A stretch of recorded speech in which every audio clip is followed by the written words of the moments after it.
Hello and welcome to Sports Unlimited right here, live on Facebook as well as on YouTube. All you have to do is to log on onto Fifi Banson TV on Facebook and on YouTube, and you can get us live as we bring you the very best of sports conversations and discussions right here on this channel. All you need to do is to subscribe by also going to Facebook and then going to YouTube and then pressing the subscription button there and then notification as well.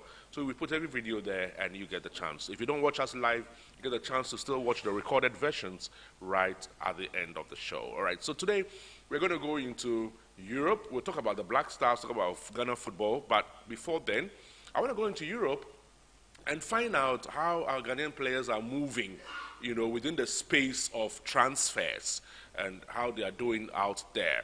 But I have on the line currently, on my line right now, is my good friend and brother, Michael Kanse. He's a UK-based Ghanaian journalist as well. He's into many things in the UK and has been following a lot of football there. And let me also add my bias. He's an ardent Arsenal fan as well. Mike, good to have you here.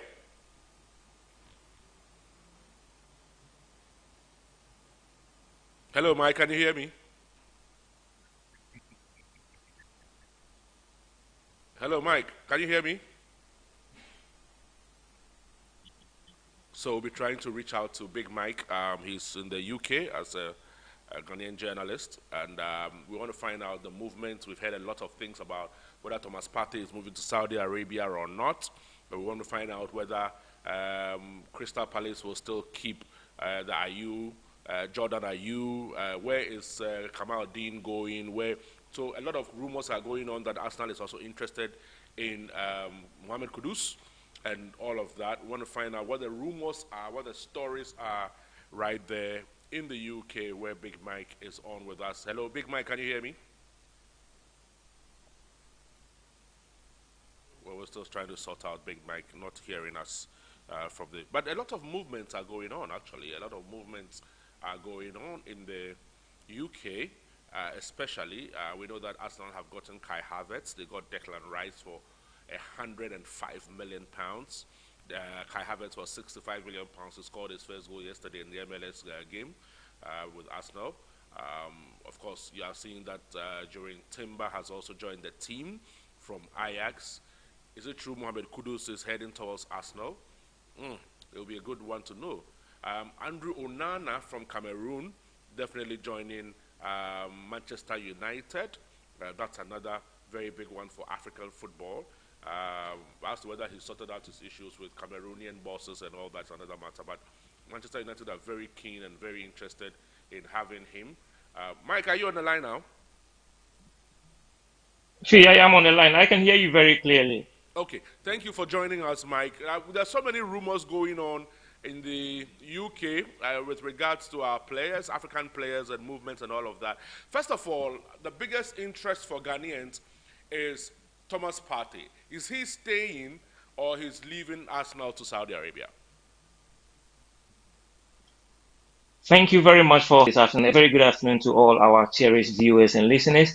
Yes, indeed, Thomas Partey's story came about last week that he was leaving to Saudi Arabia, especially when Arsenal had to travel out to America for the preseason tour. He wasn't part of the team, so that makes the speculation looks very big. But a couple of days after he joined the team in US of A, he wasn't part of the team that played against the MLS All Stars yesterday or this morning around 1 a.m.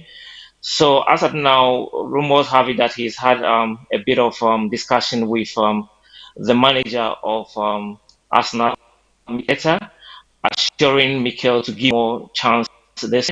So presently, it doesn't look like he will be going. I mean, as such, what we are gathering from our sources, he's still going to be in Arsenal for this season unless something tremendously happens within the next 48 or the next coming week. We are expecting Partey to remain in Arsenal to be an Arsenal player.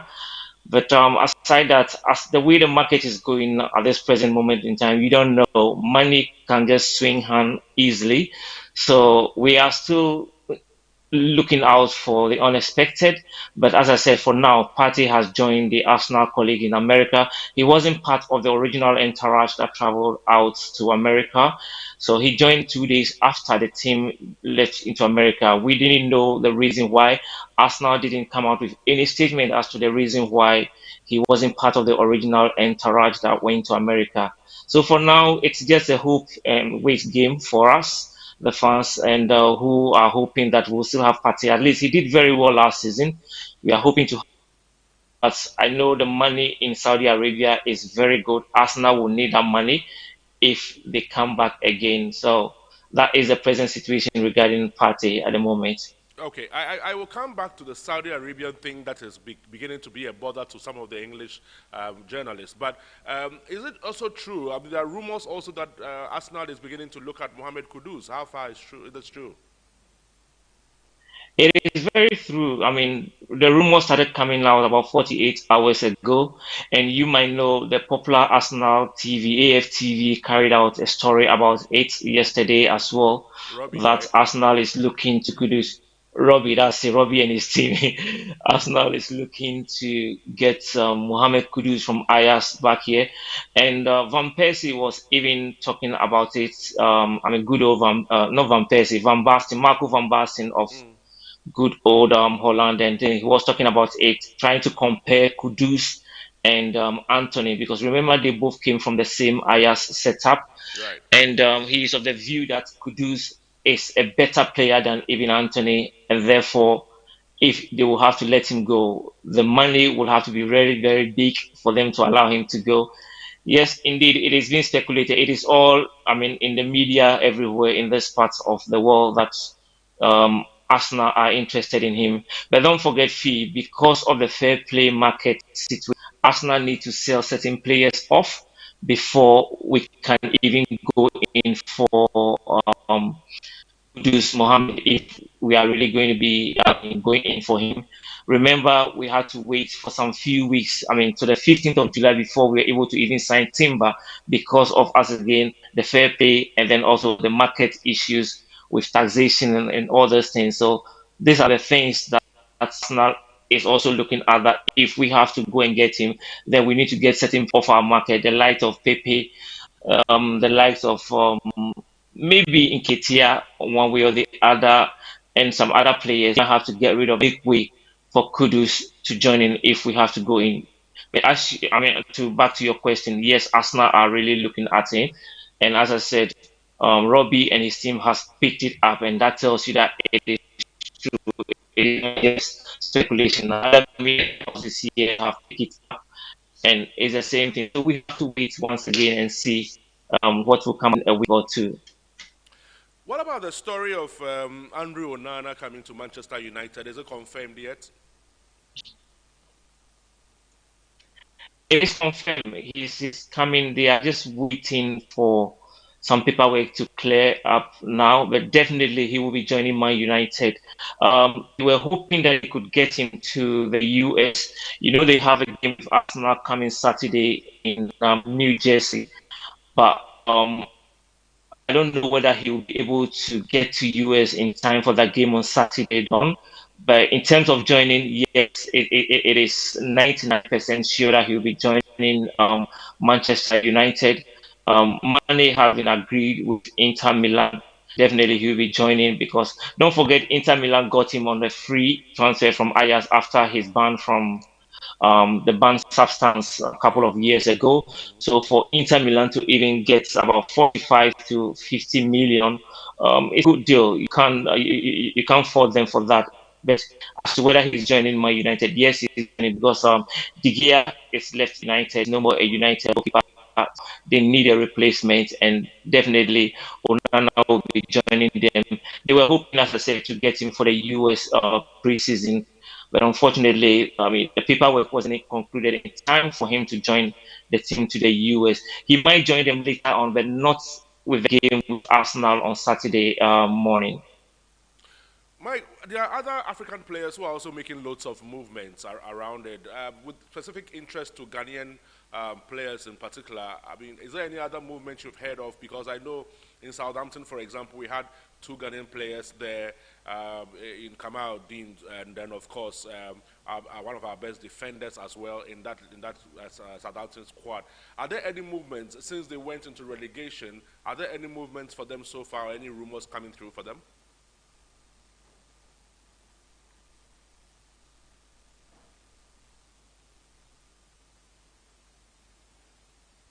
Big Mike, can you hear me?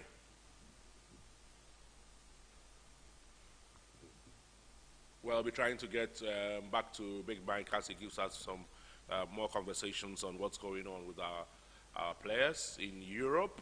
Don't forget, he's confirmed that Andrew Onana definitely coming to Man United. He's also confirmed also the vast interest is Mohamed Kudus. I'm very particularly excited about Mohamed Kudus factor because Mohamed Kudus is indeed a brilliant player, and a team like Arsenal will be great for him to be in there because I mean he can finish, he can play on the right side, he can play in the middle as the number 10. He has such variety. I mean, not because he's Ghanaian, but he has such variety as a player and has developed so much that we are hoping that indeed, if it is true that Mohamed Kudus is heading towards Arsenal, I think it will be a very good addition to the squad for Arsenal. It will show you the kind of depth Arsenal is trying to create for the coming season. Don't forget that already Xhaka is gone and Kai Havertz is in, Declan Rice is in, Jorin Timber is in. Trying to see how best we can get a lot more of those players coming in. Definitely Arsenal has to show. But definitely other players must also go out. Pepe must go out. I disagree with Mike on the Nketiah factor. But I know that Florent Balogun is also in now. We don't know whether he will stay or he would go. Arsenal is asking for 50 million. Whether that would happen or not, we don't know. But Nketiah was a very good backup for us, even though he's not the ultimate that we want. So between him and Balogun, there should be a fight for the position against Gabriel Jesus. And then, of course, you're looking at a team that can compete. If you look at the Man City team currently, you look at the Man United team currently, you can look at the Arsenal team currently, you look at the Tottenham team now, you look at the Liverpool team now, everybody is trying, Chelsea team now, everybody is trying to add on to create some depth in the team, and that's what everybody is looking forward to doing. So it will be good. But we'll look at the Saudi Arabian connections that have come into the English league as it's beginning to look like the English people are not very happy with the way the Saudi Arabians are going about their business. It started with Cristiano Ronaldo going there. Everybody thought, oh, it's a Saudi Pro League. There's nothing exciting about the Saudi Pro League. But then Benzema followed, Kante followed, a lot of more other players have followed. Now even, it's not just about players who are at the twilight of their career. It's also about players who are even at the peak of their career going there. So that should tell you that there's something going on there, and they're splashing all the money to try and just get their league, And I watched an interview that they had with some of the top Saudi football officials, and they have a plan. Why is it that Ghana, we don't have a plan when it comes to our league, when it comes to how we want to position ourselves? They want the Saudi league to be one of the best first 5 leagues in the world. So you're looking at the EPL, which is number 1. You're looking at the La Liga, number 2. You're looking at the between Bundesliga and the Italian Serie A, 3 and 4. They are looking at the Saudi league, French league, well, maybe, but they're looking at the Saudi league breaking into the best 5 leagues on the world. And that is a deliberate plan to make it work. So what is our deliberate plan here in Ghana? What is our deliberate plan? I don't know what our deliberate plan is. I don't know whether we have one. We have just launched our football DNA or philosophy. I don't know if it's going to come from bottom up or whatever it is. We have had a conversation with Henry Asante, hoping that it's going to start from the grassroots all the way climbing up. So what is our plan? Do we have one? You can send us your messages as we have these conversations. You can send us your messages on our Facebook page. Send us your messages as we go along. If we try and get back to Big Mike, then we would also get him to round up on the Saudi invasion of the English market as far as football is concerned. We'd like to know what your thoughts are on those ones as well. All right, so If you're watching us wherever you're watching us from, just get onto our Facebook page or get onto our YouTube channel and then begin to send us all that information from there. Herasanti told us the other day, that there's a great plan for Ghana football. We're waiting for it. When is it going to come? When is it going to be launched? Is it going to be in the next term of Keto Kriku? Or what's the plan? When are the GFA elections coming up? What is the plan? I don't know yet. Maybe they need to come out with a plan and tell us what it is and what the plan is for our local football. Because the Ghana Premier League, you know, sometimes they blame the journalists and say they are always promoting the English Premier League, they're always doing this. But truth be told, if we are running our leagues the way we are running them now, who has the interest to go and watch our Ghana Premier League? At a point in the league, Kotoko played a game and had only 300 or so supporters in the stadium. Kotoko. Kumasi Asante Kotoko. Even at training grounds at Officers' Mess back in the day, when you are looking at training, you had even not less than 1,000 people at the training grounds, at Officers' Mess, just waiting to watch Kotoko's training. Just waiting to watch Kotoko's training. So I'm wondering how now, for a game, Kotoko's game, 300 people or 400 people are in the stadium watching it. So what's going on with our team? Is Big Mike back on it? Hello, Big Mike. All right. So once we don't have Big Mike on, we will get back on with him. We'll take a little breather. And then when we come back after that, we will begin to look at whether we can get into America. There's Yao Bing also, who will be standing by for us to have a chat with us from the U.S. The Black Stars will go to the U.S., don't forget, in October. On October 14th, they are playing Mexico. And then after that, they will play against the U.S. national team as well. So we'll see how that will go. We'll do this right after this.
All right, welcome back. We lost Mike momentarily. We went on a little breather. We are back on it. Big Mike, we lost you shortly, but then thanks for joining us again, if you can hear me.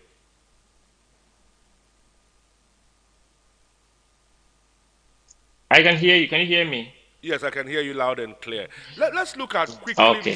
before I let you off finally. Let's look at the Saudi invasion of English players. I mean, not English players per se, but the English Premier League. What's the conversation going on in the UK? Um, it actually came as a surprise. Most of the UK market weren't expecting this. Well, as Ronaldo said a couple of days ago, it's because he moved to Saudi, so he's attracting all those players there. And it's just unbelievable. It looks like every single day there is a player from the Premiership that is moving down to Saudi. I mean, as at today, I know two players is confirmed. Jordan Henderson, 30 million from Liverpool, and then Man City, right, the Algerian player Mahrez is also going for 30 million to Al Hilal in Saudi Arabia. Jordan Henderson is going to Al Ittifaq, also in Saudi Arabia. He's And joining this is not Steven the end Gerrard, of right? it. He's joining Steven Gerrard, that's right. And this is not the end of it. This afternoon, news came out as Fulham international player, that is Alexander Mitrovic, is just telling some relatives that he's not going to play for Fulham anymore because Fulham has priced him at 52 million pounds, even though he had two offers from Saudi Arabia and he wants to go. Fulham is trying to price him out of the deal, and he's not happy at all.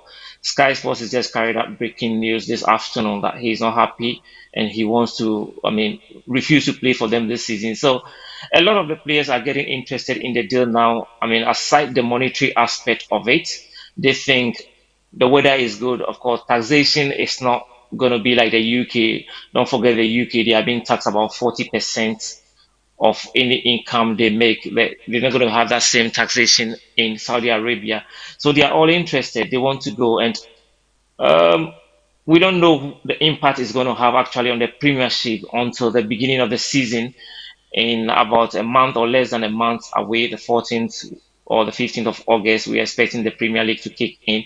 So we wait to see. Everybody is just waiting to see whether attention is now going to move on to the Saudi League or the Premier League is still going to make that impact as it's always been as one of the number one Premier League in the whole world or one of the best leagues in the whole world.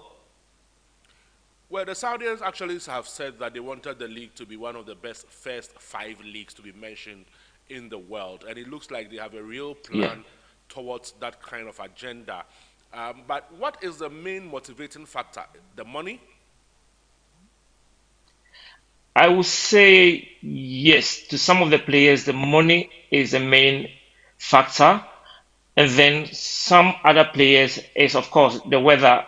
It's a main factor for them because I mean you have been in this side of the world before, and you know how our weather could be very very disappointing at certain time of the day when you are expecting sunshine.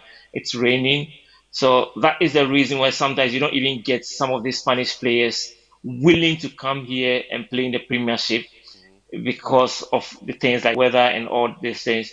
So apart from the monetary aspect, that is a major factor for some of the players.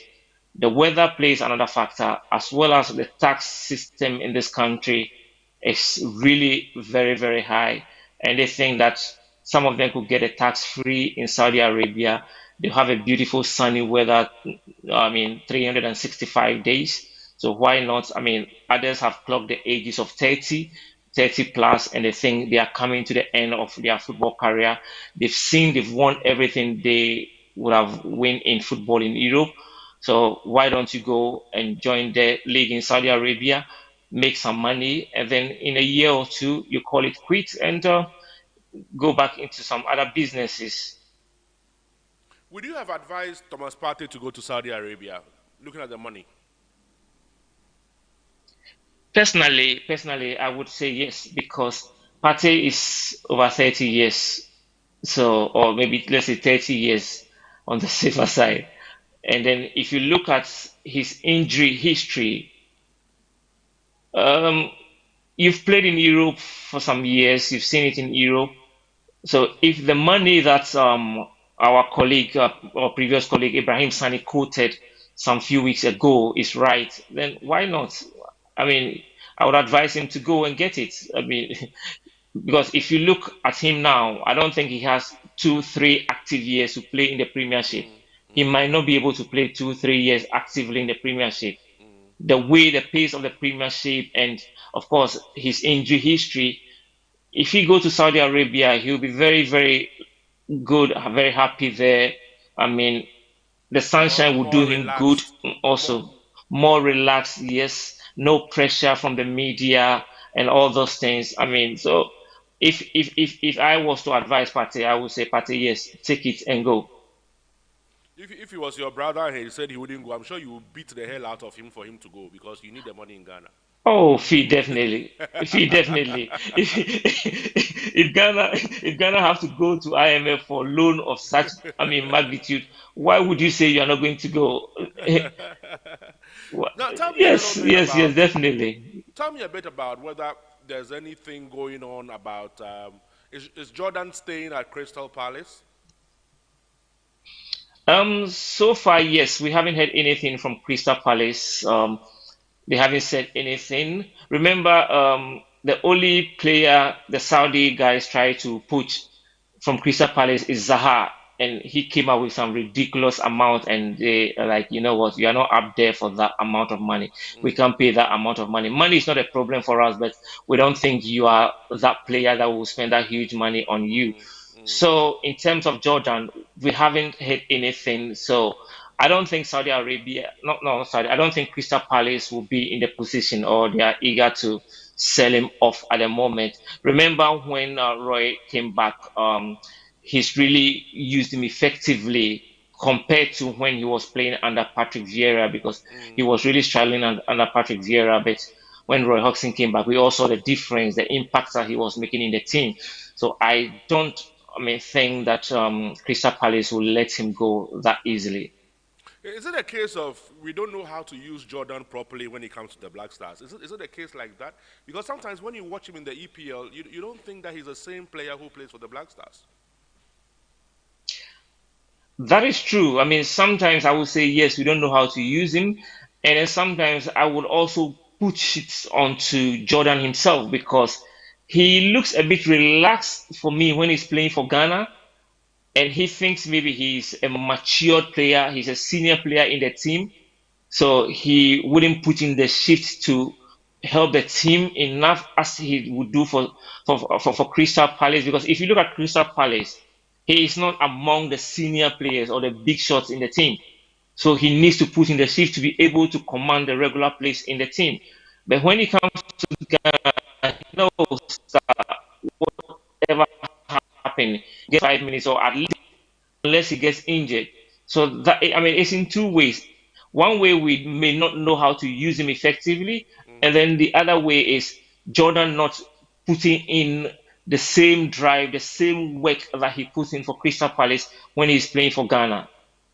You know, sometimes when you are always for Crystal Palace, for example, he's used to the kind of players he plays with in that league. When it comes to Ghana, every now and again, our squad is changing. You need to adapt to new people every time. That could also be a factor, isn't it? Oh, sorry, Fee, I I lost you. can hear you. Your line was just Okay, I'm I asking can that. hear You you know, now. I'm asking that in the English league, for example, is he used to working with a certain number of players and a group of players at the same time for over a long period. But when it comes to the Black Stars, Yeah. there's always a new face in the team somewhere you got to get used to.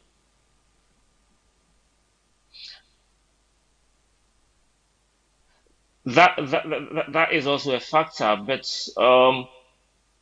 somebody will also say that, I mean, 2 or 3 players in the Black Star, he's played with them for 2, 3 years, minimum, let's say a year or so.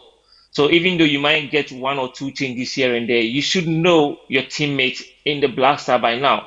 Mm, mm, but then you don't see that cohesion with them. As you said, sometimes he gets some new faces, he struggles to. But then when it comes to Crystal Palace, yeah, he's been with them for so many years. He knows them. He knows that when he takes the ball, Zaha will be here, or he knows that when he's taking the ball, another player is standing here. He could easily close his eyes and place a pass there, and the player will pick it up with ease. But then in Ghana, sometimes he gets the ball and there's nobody going. And then sometimes, in Crystal Palace, he is not the key player. He doesn't take corners. He's always around the penalty box. He wants to be a keen player. He wants to be seen every time there. And it doesn't work that way. So, as I said, I mean, sometimes he needs to lift up himself a bit and make sure that he can play the way he plays for Crystal Palace when it comes to Ghana. That is why a lot of Ghanaians are not happy whenever he's playing because, as you rightly said, when he's playing for Crystal Palace, he's a different player altogether.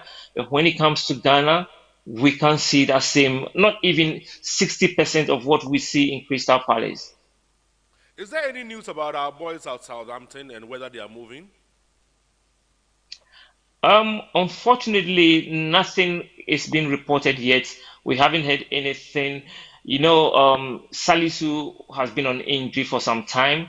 He just came back recently, and I saw him with the Southampton team in some pre-match training the first couple of days when they went back to um, they reported back to the preseason he was there, but we haven't heard anything as to whether they'll be moving or they are still going to be with Southampton. But somebody like Salisu, I'm praying that he get a club to move to because he's a very good defender. He is a very good defender.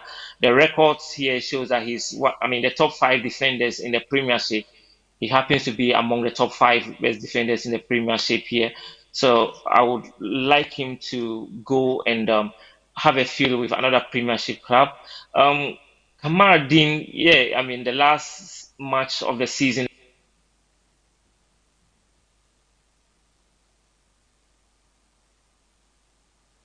Have we lost him again? We seem to have lost Mike again. Mike, anyway, but probably we'll leave it here. Thank you so much. Unfortunately, we've lost Mike again in that conversation. I was actually going to ask him about Ethan Nwaneri, that young boy who plays for Arsenal. He's some magical boy.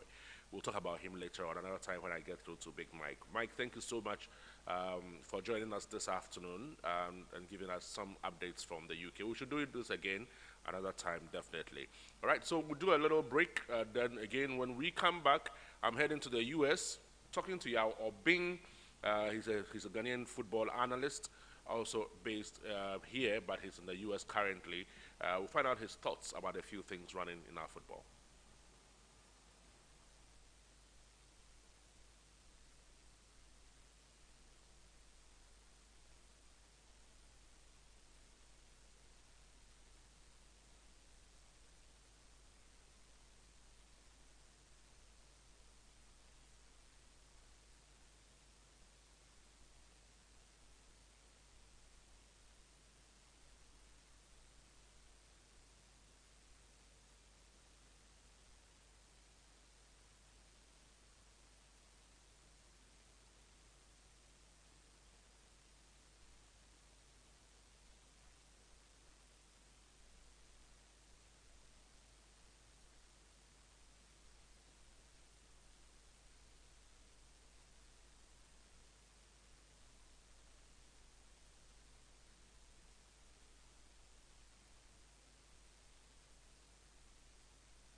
Hello.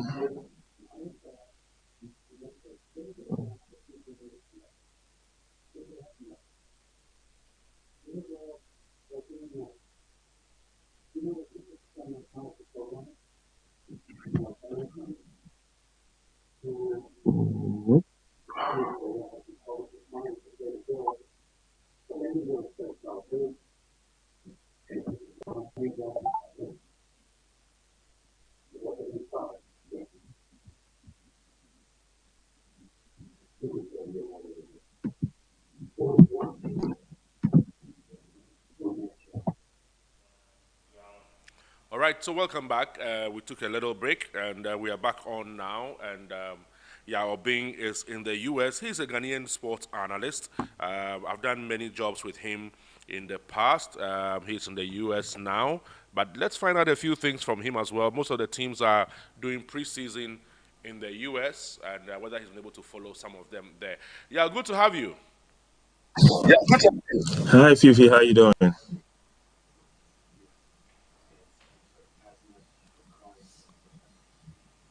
Can you hear me? Yeah, I can hear you, Fifi.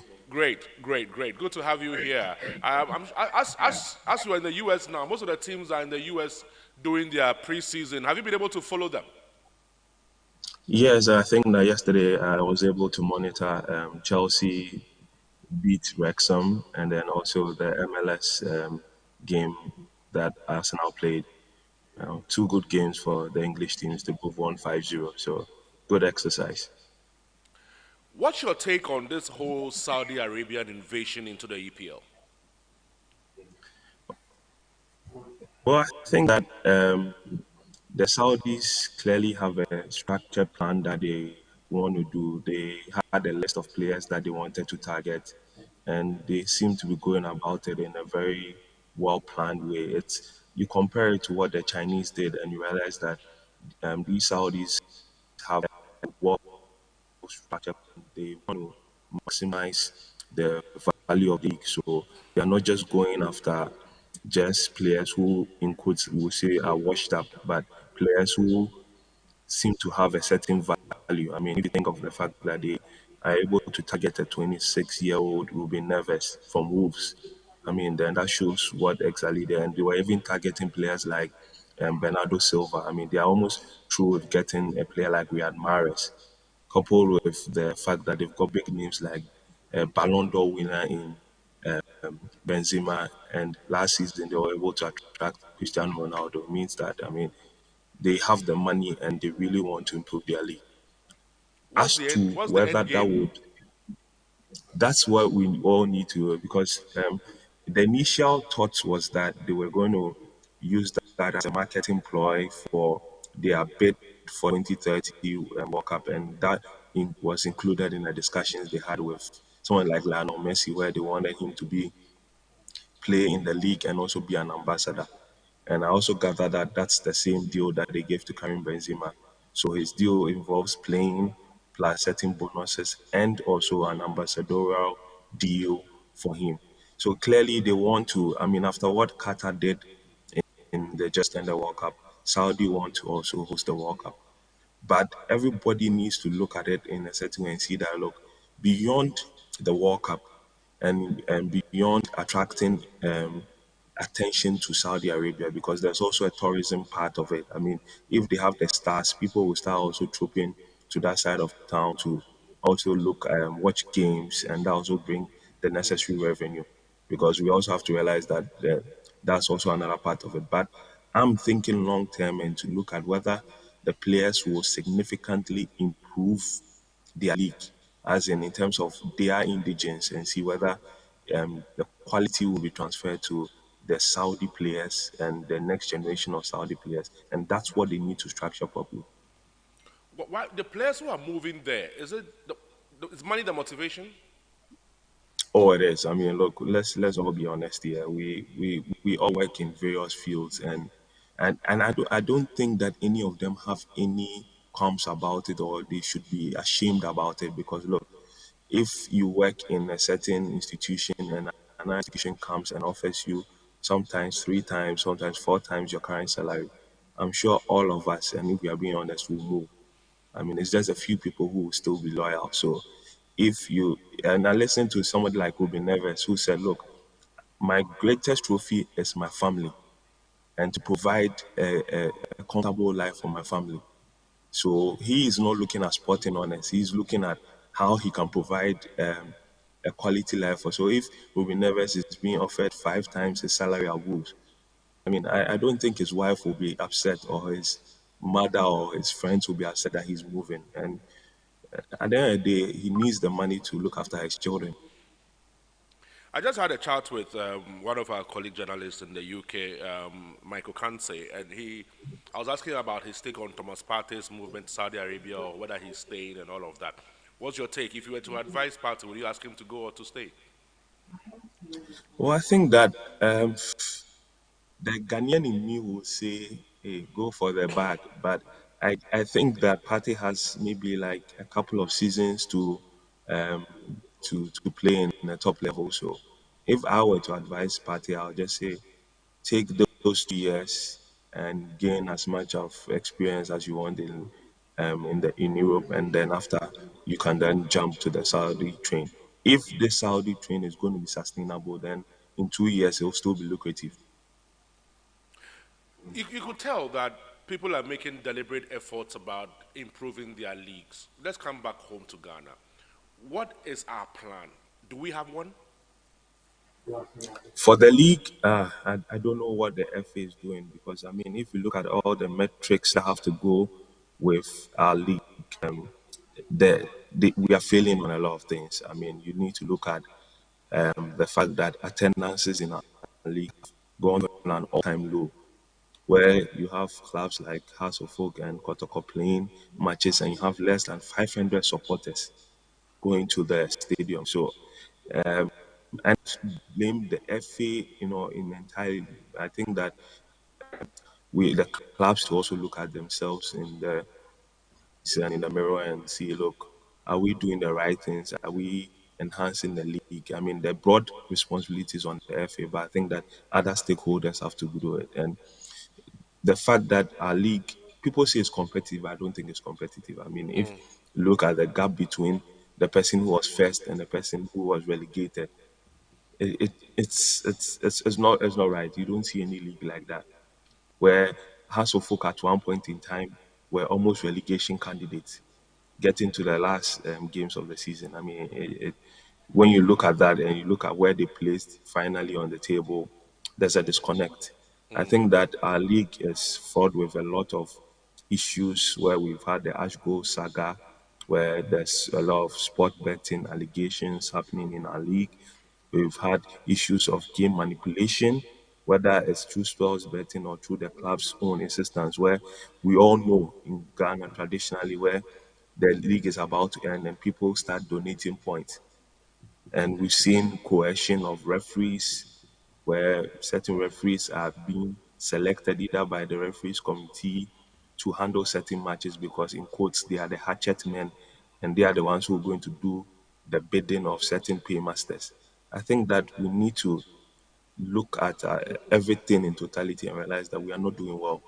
And you see, we'll be like ostriches when we'll be hiding our heads in the sand and thinking everything is all right. Now, things are not going well especially in our local league. If you had to rate the FA for the last 4 years, how would you rate them on a scale of 0 to 10? Well, I think that COVID permitting, I would give them 5 out of 10. And I laugh when I see people saying that the FA has overachieved. If you look at all the metrics, especially with Ghana football, it's in a total decay. I mean, you look at our national teams, and none of our national teams are doing well from the Black Stars to the under 23 to the under 20 to the under 17. It's been shambolic. It's been terrible. I mean, you look at how our teams have performed in tournaments, and it's an eyesore. I mean, I don't remember seeing Black Stars losing to Comoros and being kicked out of the Nations Cup in the first round. That's the worst possible thing I've ever seen in my lifetime. We see the Meteors, they are failing. Even our female teams are failing. And the worst thing is that we had our under 17 female team banned for 4 years, two tournaments because of cheating. And nobody can tell me that that is not the responsibility of the FA, because the FA needed to put certain structures in place so that we present a list. And when we presented the list was fraught with a lot of how do you call it, fraud, and that caused us to be banned by FIFA because Morocco picked up the signal and Morocco reported us. If you look at the way we run our football in this country, I mean, how many years do you think we can do a recovery? Well, I think that the first thing we do as a nation is that we need to face the problem and tell ourselves that we have not done well. That's how you address things in life. If you don't address yourself and say that, look, I have failed, and you keep doing the rhetoric and say, oh, I've done well, I've overachieved, we'll never get there. We have to all stakeholders, whether it's the FA, whether it's include football administrators, football people, journalists, we all need to exhibit the essence of candor and speaking the truth and saying that, look, we have not done well. Now, the FA has taken steps. One step in the right direction is the football philosophy or the plan that they have for Ghana football. I think that that's a step in the right direction, even though I think that they should have consulted broadly before coming out with that. But at least it's a step in the right direction, because we all tell ourselves that, look, our football, there's no identity. I mean, if you go to Spain, you know that there's a certain identity. You go to Germany, even England, there's a certain identity. And it translates from all their teams, from the junior teams all the way to the very top, where their national teams are supposed to play in a certain way. And it's good that the FA has done that. But beyond that, the structures are not there. We can't deal with a problem and not attack it at the root. You need to go to the root of the problem to attack it. If you just if there's a weed and you just keep cutting off the top of the weed will grow back. We need to go to the root. The root is that first of all we need to look at how we get our football developed at the grassroots. The grassroots are suffering. I mean, I happen to serve on a board of a team in Division Two, and teams are really struggling.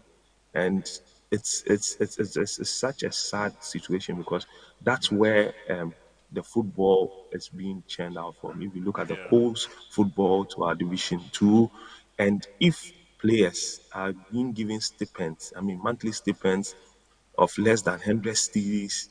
I don't know how the players will develop. We need to, it's a total change that we need to do. And if we really want to get our football right, we need to start from the grassroots. So I don't like the idea where the FA president will go to Congress and say, I'm going to give these people football boots. I'm going to get, that is not how you solve problems.